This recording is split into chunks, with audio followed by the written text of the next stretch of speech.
Bonjour le monde, je vous propose d'accueillir aujourd'hui sur le premier salon du virtuel Laetitia L, qui fait donc de la médiumnité, mais dans la médiumnité, elle fait quelque chose de bien particulier, qui est le passage d'âme et l'accompagnement du deuil. Elle va nous expliquer tout ça, elle va nous expliquer aussi l'historique, ce qu'est réellement la médiumnité.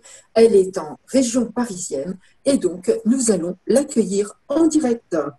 Bonjour Laetitia, de la région Bonjour. parisienne. Bonjour, oui, c'est ça, dans la région parisienne. Voilà. Donc, tu pratiques dans la spécificité de la médiumité, le passage d'âme.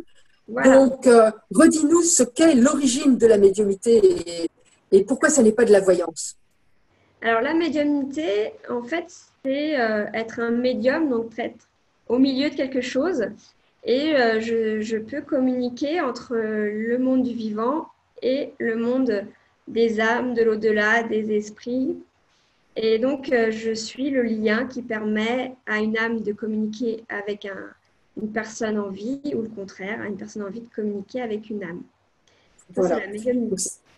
Il y a plusieurs formes de médiumnité. Moi, je suis clairaudiente, c'est-à-dire que j'entends les âmes. Voilà. On peut aussi les d'accord. voir ou les ressentir, mais moi, je les entends et je communique par par la parole et eux, ils me répondent. Voilà. Donc, en fait, tu es le canal, tu les Canal. entends en claire-audience et Ouais. du coup, tu le verbalises.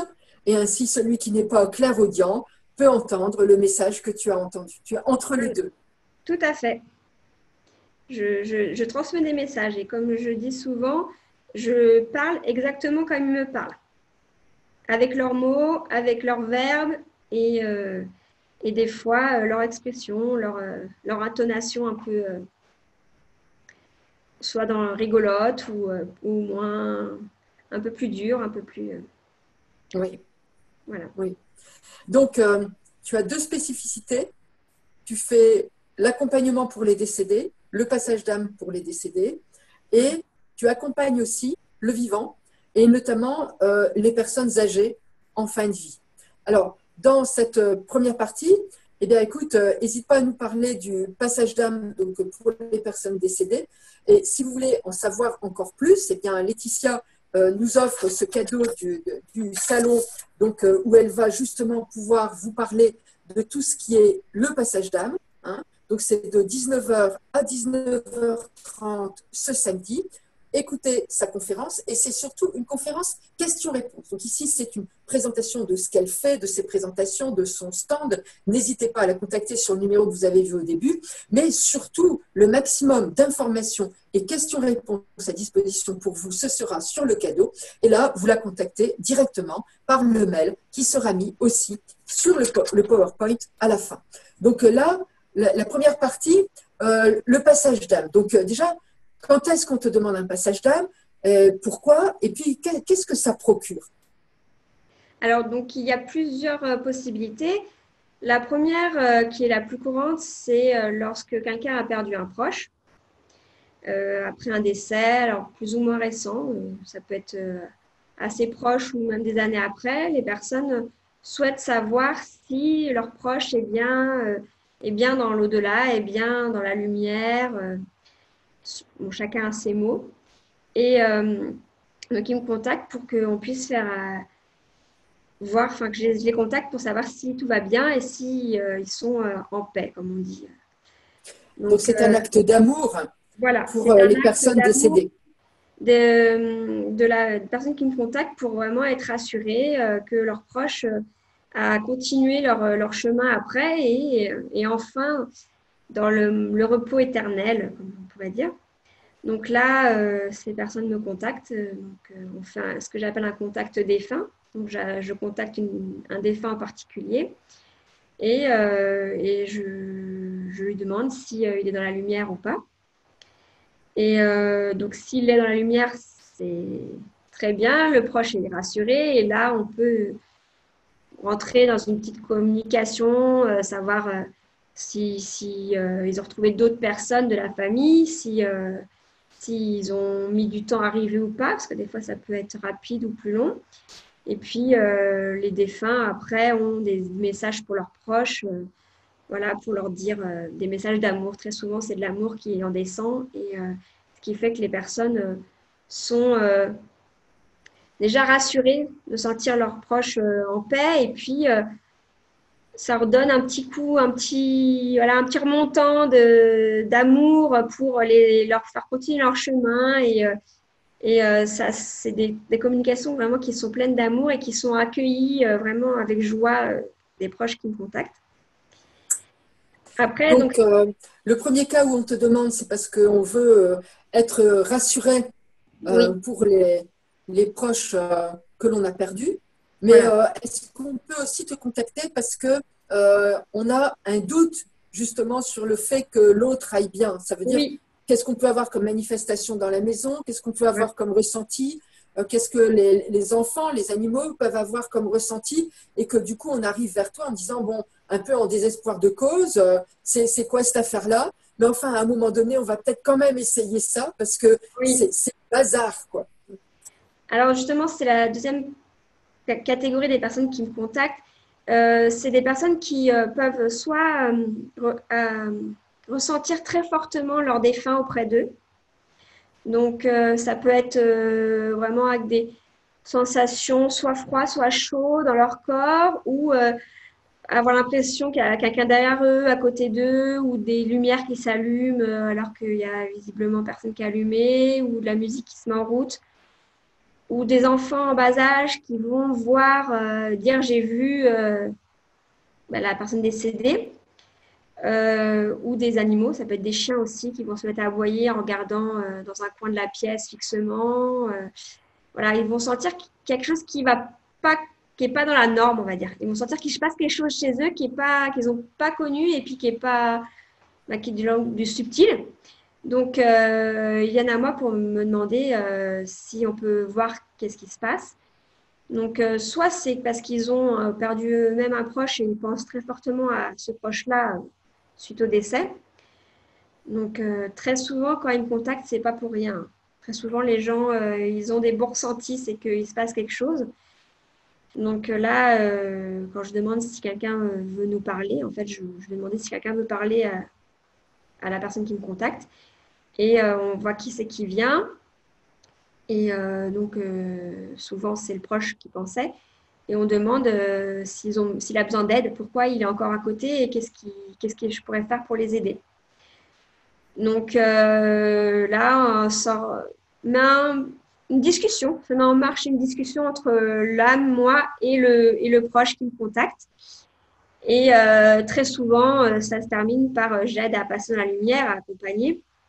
Donc il y a des raisons qui font que l'âme ne passe pas et j'en parlerai lors de mon atelier tout à l'heure à 19h. Mais c'est il peut y avoir des raisons qui sont très très simples et un petit sujet. Hein. Des fois, c'est pas des blocages très importants qui font que l'âme reste là.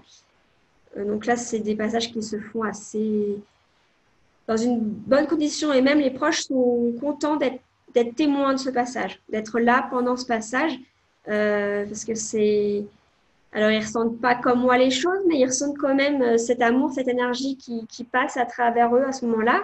Et puis ils sont rassurés d'avoir pu accompagner vraiment leurs proches jusqu'à cette étape-là du passage. Donc, c'est des moments aussi très, très forts en émotion, mais très, très remplis d'amour. Oui. Donc, un passage d'âme avec toi, ça dure combien de temps à peu près? Alors, une séance, c'est 1 heure. Voilà. Oui. Et au Et niveau de ton tarif, comment ça se passe? j'ai pas entendu la question. Ton tarif Ah, pour c'est un 60 passage euros la d'âme? séance. 60 € la séance. Et donc, la grande majorité du temps, on y arrive en 1 heure, c'est suffisant. Après, il y a des fois des raisons du blocage qui sont plus compliquées à régler en 1 heure. Et là, il va falloir un peu plus de séances. Et du coup, je vois, on fait en fonction de la situation et de l'histoire du défunt ou du proche qui me contacte, de la situation, je fais sur devis pour le nombre de séances qui va être nécessaire et on en discute pour trouver une, une solution qui aide les deux, en fait, que ce soit l'âme et aussi le proche. Oui. Là, tu nous accueilles bien gentiment dans ton bureau de travail aussi. Donc, tu travailles sur Zoom, tu travailles à distance et tu travailles également en proximité sur la région parisienne, mais Voilà. principalement à distance. Je travaille principalement à distance, que ça soit pour l'accompagnement d'une âme dans la lumière ou même en fin de vie, je peux le faire à distance. C'est sur Zoom, ça permet d'être en lien vraiment face à face comme là, donc ça reste quand même dans le domaine de la relation qui est facilité. Parce que de toute façon, l'âme n'a pas de barrière de communication de distance, hein. J'ai déjà eu une cliente au Canada, on a très bien pu communiquer avec l'âme qui est à côté d'elle, donc il n'y a pas de souci sur ça. Après, je me déplace aussi pour vraiment des personnes en fin de vie qui auraient plus de mal à quitter leur corps. Donc là, ça aura une présence physique, avec juste une présence, mettre ma main pour assurer le corps, on va dire, de la personne. Donc là, c'est dans un secteur géographique quand même plus restreint par rapport à là où Voilà. j'habite, dans le sud de la région parisienne. Justement, je voulais venir à cette deuxième partie d'activité, l'accompagnement de la personne en fin de vie. Pourquoi est-ce que c'est si important? Et aussi, dans quel cas on te contacte, ou est-ce que c'est la personne en fin de vie qui te contacte également? Voilà, quels sont les différents cas pour la personne encore vivante de te contacter, et le pourquoi, et quelle est l'utilité de cette démarche?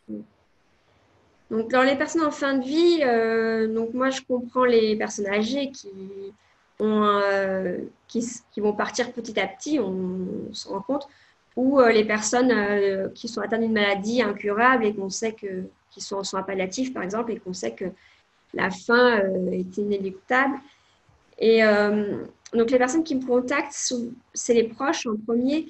Ça va être des personnes qui sont dans le coma ou qui ne peuvent plus parler, qui n'ont plus l'usage de la parole et qui vont partir tout doucement, mais dont les professionnels de santé vont dire c'est pour bientôt, c'est pour là. Et qu'en fait, on s'aperçoit que les jours passent, les semaines passent et que la personne est toujours là et commence à se mettre en place un peu des questions, beaucoup de questions, pourquoi ça dure autant longtemps.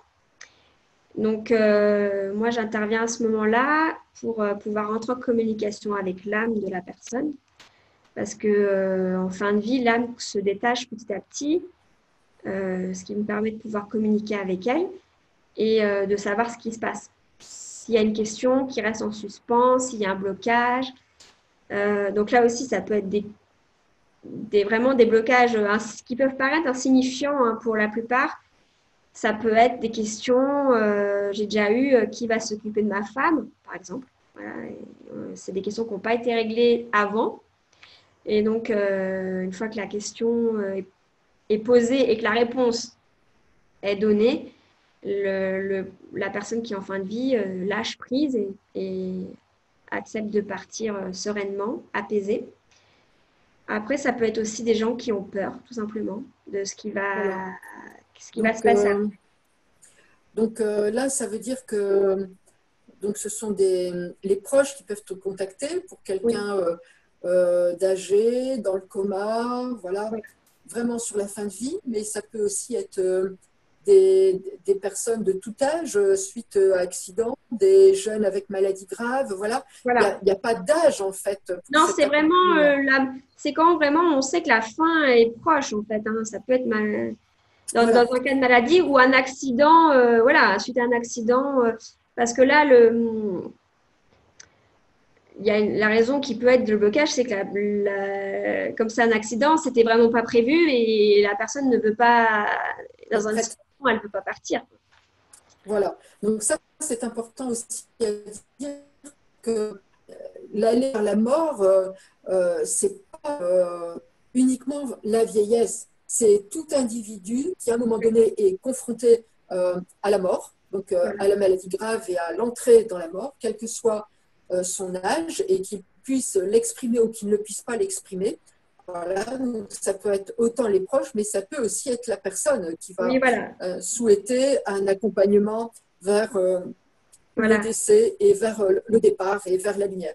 Et donc, tu disais que tu travaillais le toucher par rapport à ça. Donc, tu peux aller dans les hôpitaux, dans les EHPAD, les maisons de retraite, à domicile. Comment ça se Alors, passe? à domicile, bon, ça, c'est le plus facile hein, pour moi. Après, je peux venir, en fait, je viens en tant que visiteuse, je viens en tant que, voilà, quelqu'un qui vient rendre visite. Et puis, avec la présence des proches ou pas, hein, ça dépend si les proches le souhaitent, euh, ça peut se faire, voilà, je vais rentrer en contact avec l'âme de la personne et essayer de la rassurer avec des mots qui peuvent être, voilà, soit les miens, soit aussi des proches à eux qui sont déjà dans la lumière, qui vont se présenter pour leur parler et leur rassurer de le fait qu'ils sont bien attendus, que voilà, ils peuvent se laisser porter et qui seront bien après. Ça aussi, ça peut être. Donc, ça, tu peux le faire, bien sûr, en allant sur place au Voilà. bord de la région parisienne où Ouais. tu es. Hein, voilà.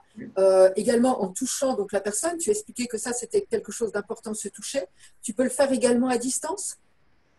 Alors, bah, le toucher, ça va être plus compliqué, mais oui, à distance, je Oui. peux aussi rentrer en communication avec l'âme de la personne. Par contre, c'est vrai qu'il faut que ça soit vraiment l'âme, enfin, il faut que la personne soit vraiment entre les deux. Donc, je ne peux pas le faire trop tôt dans la fin de vie, parce que je ne peux pas encore vraiment parler avec l'âme. Mais je peux, après, il faut le faire avant le décès, mais si on veut que ça serve à ça, mais il faut qu'il y ait quand même comme un détachement qui commence à se faire. Après, j'ai des personnes qui sont en fin de vie qui peuvent, elles, me demander de l'aide. Et donc, au début, un peu comme je fais pour l'accompagnement au deuil, là, ça va être de l'accompagnement de fin de vie. Je vais parler avec eux, bah, pas leur âme, mais alors eux en vie. Et puis, bah, les rassurer sur comment ça se passe après, s'ils ont des choses des questions sur l'après, comment ça peut se passer.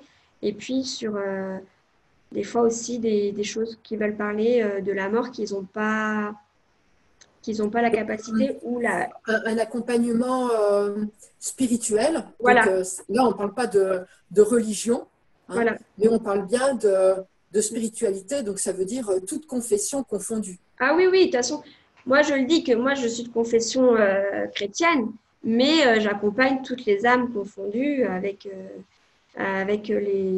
voilà, les croyances de chacun. Je fais je m'adapte à la croyance de chacun et voilà. Après, moi, c'est ce que je dis. On a des croyances et des religions différentes, mais on va tous au même endroit. Voilà, on va tous au même endroit et le passage se fait de la même façon pour tous, quoi. Donc ça, c'est. Oui.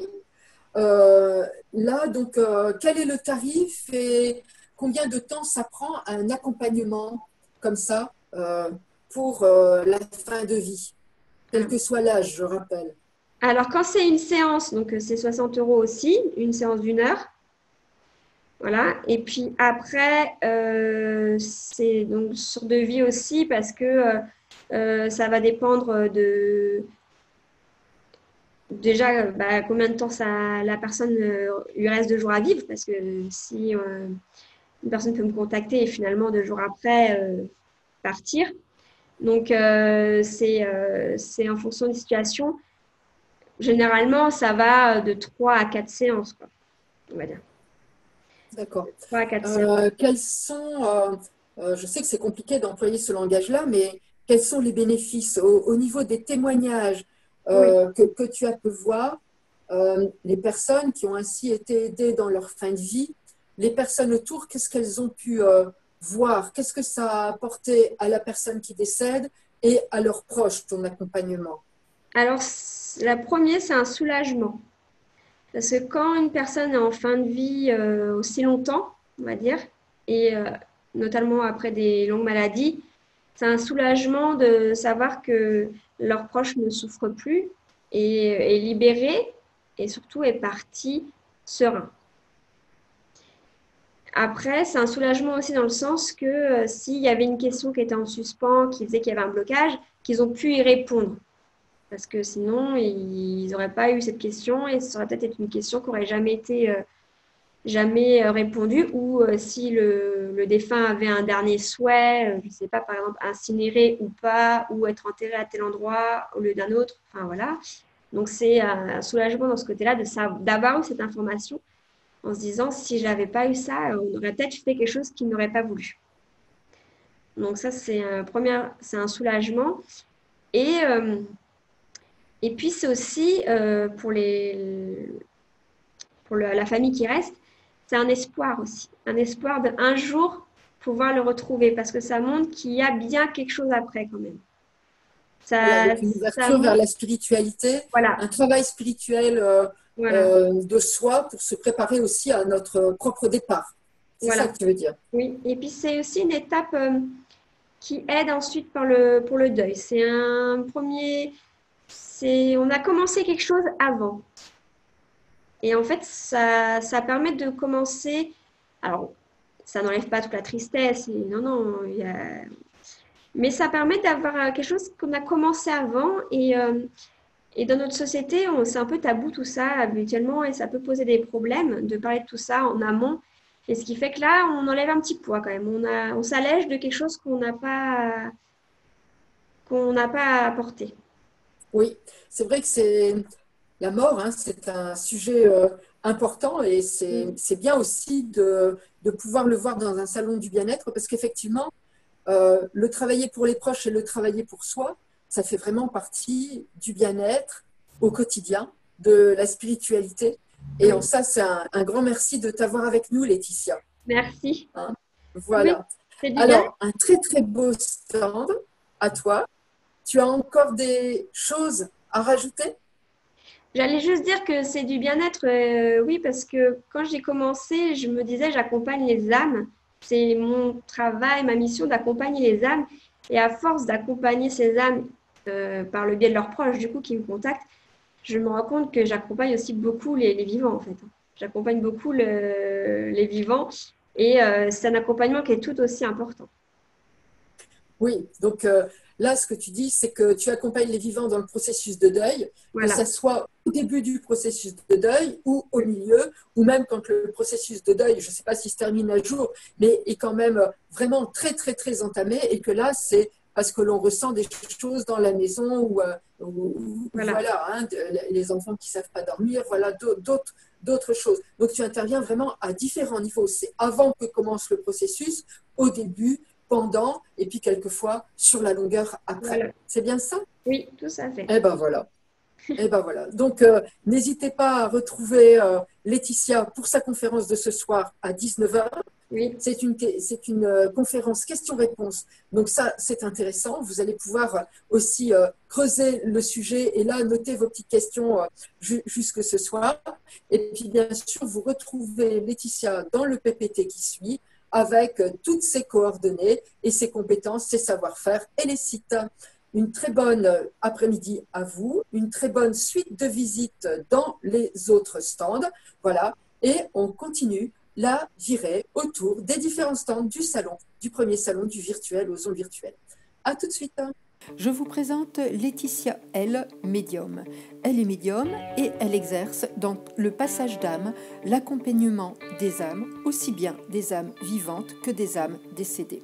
Elle est en live sur Facebook et sur YouTube. Elle exerce à distance en live et également pour les passages d'âme, bien entendu, et également sur le secteur d'Île-de-France.